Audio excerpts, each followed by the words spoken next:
اسلام صرف قرآن پر قائم نہیں ہے.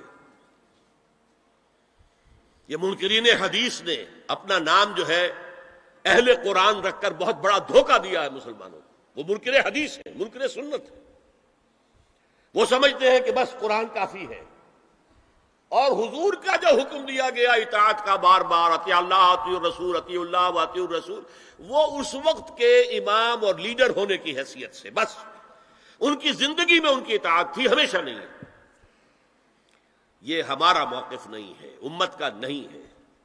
ہمارے نزدیک دو ہیں بنیادیں، کتاب اللہ و سنت رسول، اللہ کی کتاب اور اس کے رسول کی سنت صلی اللہ علیہ وسلم. اسلام صرف قرآن پر مبنی نہیں ہے. قرآن پر تو صرف قرآن پر تو نماز کا نظام بھی نہیں بنتا. دو آدمی جو ہے متفق نہیں ہو سکتے نماز پر اگر آپ سنت کو نکال دیں. کس دلیل سے مغرب کی 3 رکعتیں ہیں؟ کہیں لکھا ہے قرآن میں؟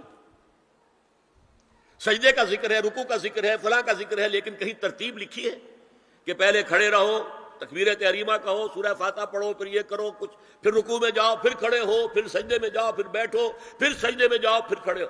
یہ کہیں ترتیب لکھی ہے؟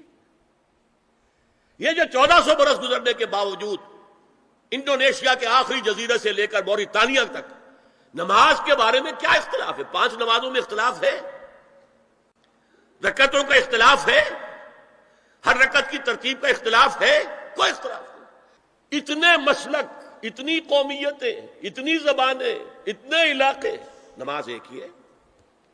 کہیں ڈرل نہیں ٹوٹتی، جمعیت ختم نہیں ہوتی. یہ سب سنت کی برکت ہے. تو اسلام کی بنیاد قرآن و سنت پر ہے.